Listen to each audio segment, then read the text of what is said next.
Chers frères et sœurs, nous voulons vous saluer dans le précieux et puissant nom de notre Seigneur et Sauveur Jésus-Christ, celui qui nous donne le souffle de vie et nous donne la possibilité encore en ce jour de pouvoir échanger à travers sa parole. Je suis le missionnaire Kassi, votre serviteur.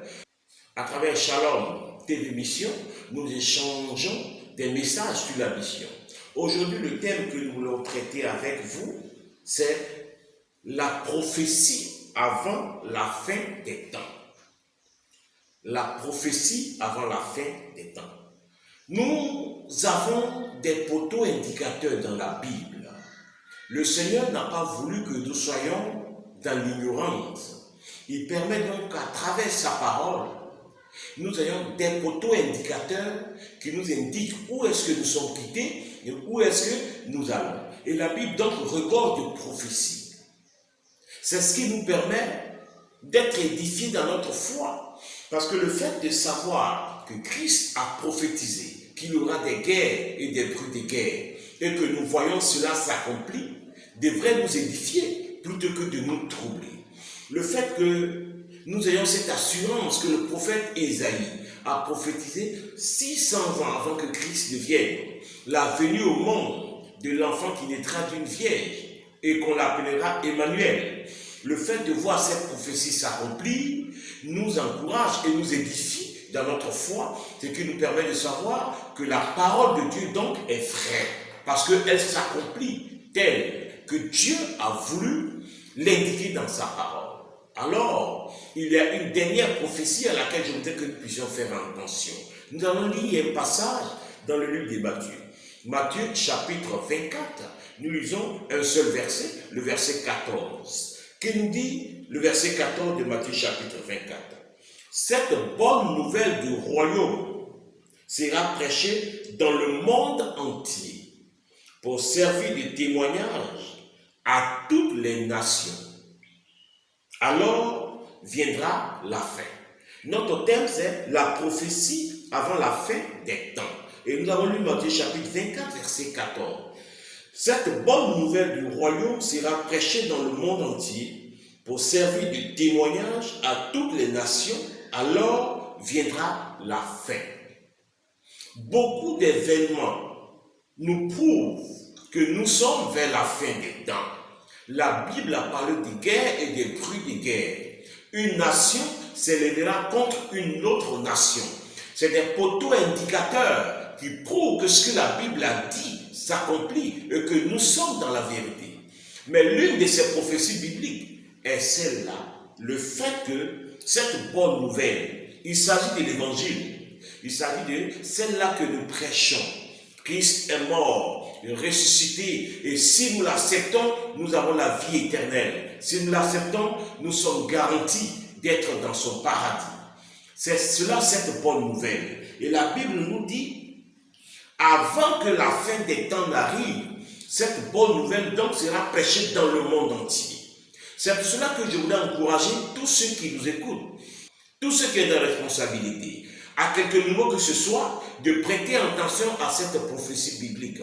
Il est de notre responsabilité, il est de votre responsabilité d'étudier véritablement cette prophétie biblique contenue dans Matthieu chapitre 24, verset 14. Parce que cette bonne nouvelle devrait atteindre toutes les contrées de la terre. C'est alors que nous pourrions parler de fin.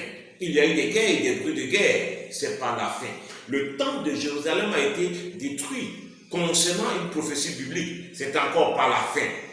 Les peuples s'élèvent les uns contre les autres, ce n'est pas encore la fin. Mais la Bible dit, dans ce passage que nous avons lu, cette bonne nouvelle du royaume sera prêchée dans le monde entier pour servir de témoignage à toutes les nations. Alors viendra la fin. C'est alors que cette bonne nouvelle sera prêchée dans le monde entier que viendra la fin. Donc, qu'est-ce que tu fais, mon frère? Qu'est-ce que tu fais, ma soeur, pour témoigner de l'accomplissement de cette bonne nouvelle qui doit être prêchée dans le monde entier? Nous nous contentons de prêcher dans notre petite communauté. Et nous ne faisons aucune étude, nous ne faisons aucune recherche pour savoir est-ce que dans telle partie du monde, puisque la Bible parle du monde entier, nous ne faisons aucune recherche pour savoir est-ce que dans telle région, est-ce que dans tel pays frère, l'évangile y est prêché convenablement? Est-ce que dans des peuples très reculés au fond de certains pays, ces peuples-là ont-ils lu l'évangile? Nous croyons que comme nous recevons l'évangile, nous, à longueur de journée, l'évangile est prêché à travers les médias sociaux. L'évangile est prêché à travers Facebook. L'évangile est prêché à travers YouTube. L'évangile est prêché à travers les chaînes de télévision, à travers la radio privée, à travers tout genre de médias. Nous croyons que l'évangile a atteint le monde entier. Chers frères et sœurs, les statistiques nous prouvent que c'est faux. L'évangile reste encore à être véhiculé dans certaines régions du monde. L'évangile reste encore à être propagé dans certaines régions du monde. Beaucoup de personnes devraient s'en rendre compte parce que ne nous contentons pas de ce que nous recevons maintenant, nous-mêmes dans notre communauté, pour nous dire que la parole de Dieu est partout. Et c'est cette prophétie qui devrait être suivie, qui devrait être prise en compte avant que ne vienne la fin. Mon frère, chers frères et sœurs, si tu es un leader quelque part, c'est le moment de faire des recherches et savoir où est-ce que je peux aller encore implanter une communauté chrétienne. Où est-ce que je peux aller encore dans tel pays et m'implanter et permettre que les peuples qui sont reculés aient encore l'évangile. Beaucoup de peuples ne sont pas encore sauvés. Nous sommes en Côte d'Ivoire. Et je peux le dire, en Côte d'Ivoire, dans plusieurs autres régions que je ne veux pas citer ici, mais l'évangile n'est pas encore allé dans ces régions-là. Des peuples, ils sont et n'ont pas encore su que Christ est Seigneur, que Christ est vainqueur. C'est de la responsabilité de l'Église que ces peuples-là puissent bénéficier de l'évangile. Qu'avons-nous fait? Que faisons-nous? Nous devons faire des recherches pour savoir quel est celui dans lequel l'évangile n'est pas encore pénétré. 2, nous devons former des missionnaires. Nous devons former des missionnaires, des ouvriers commis pour cette tâche spécifique. 3, nous devons nous organiser en structure. Nous devons nous organiser en société de mission et rechercher des fonds nécessaires pour soutenir ces ouvriers et ces missionnaires qui partent avec leur famille, afin qu'ils fassent un travail de fond, un travail sur une longue période pour que des peuples entiers puissent recevoir l'évangile. Vous prêchez l'évangile à une personne dans une rue quelque part, vous l'avez atteint, vous l'avez évangélisé. Mais la mission consiste à aller dans une région. La Bible a dit les nations. Les nations dont il s'agit ici sont ces peuples.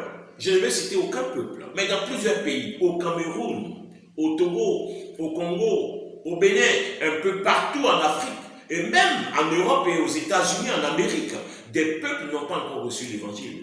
Chers frères et sœurs, il est de ta responsabilité. Il est de notre responsabilité. Il y a eu des moments dans l'histoire de l'Église où Dieu a utilisé la persécution pour contraindre le corps de Christ à prêcher l'évangile. Dans le livre des Actes des Apôtres, le chapitre 8, Étienne a donné de sa vie. Et lorsqu'Étienne a été mis à mort, la persécution a poussé donc les chrétiens à être dans les autres contrées pour prêcher l'évangile. Actes des Apôtres, chapitre 8, verset 4. Ceux qui avaient été dispersés allaient de lieu en lieu annonçant la bonne nouvelle de la parole. Philippe étant descendu dans la ville de Samarie, il prêchait le Christ. Il y a des moments où le Seigneur a utilisé des persécutions. Voudrais-tu attendre une persécution sur ta vie avant de pouvoir annoncer l'évangile? Non. Restons attachés à la parole de Dieu. Et selon Matthieu chapitre 24, verset 14, cette bonne nouvelle du royaume sera prêchée dans le monde entier pour servir de témoignage à toutes les nations.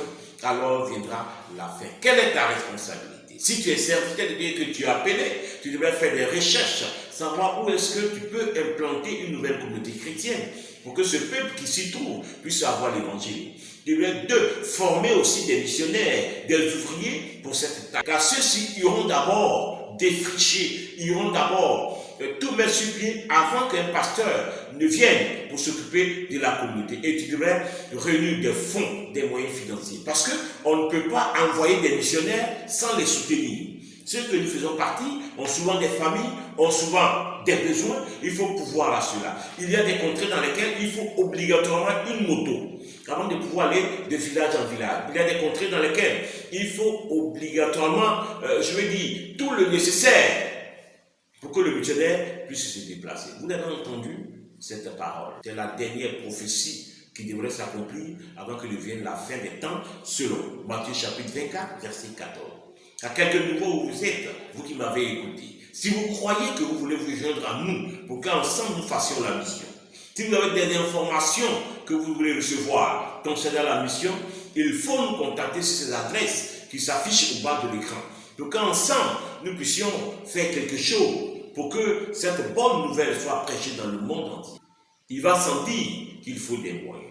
Vous pouvez aussi soutenir la mission. C'est pour cela que je vous encourage à nous contacter pour avoir de plus amples informations, pour recevoir des témoignages, pour recevoir des informations. Et s'il y a la possibilité que nous fassions ensemble des séminaires, que nous fassions ensemble des conférences sur la mission, nous le ferons pour que le Seigneur en soit glorifié. Que Dieu vous bénisse. Si le message vous est parvenu, c'est parce que c'est important pour Dieu que vous puissiez l'avoir. Prions ensemble le Seigneur.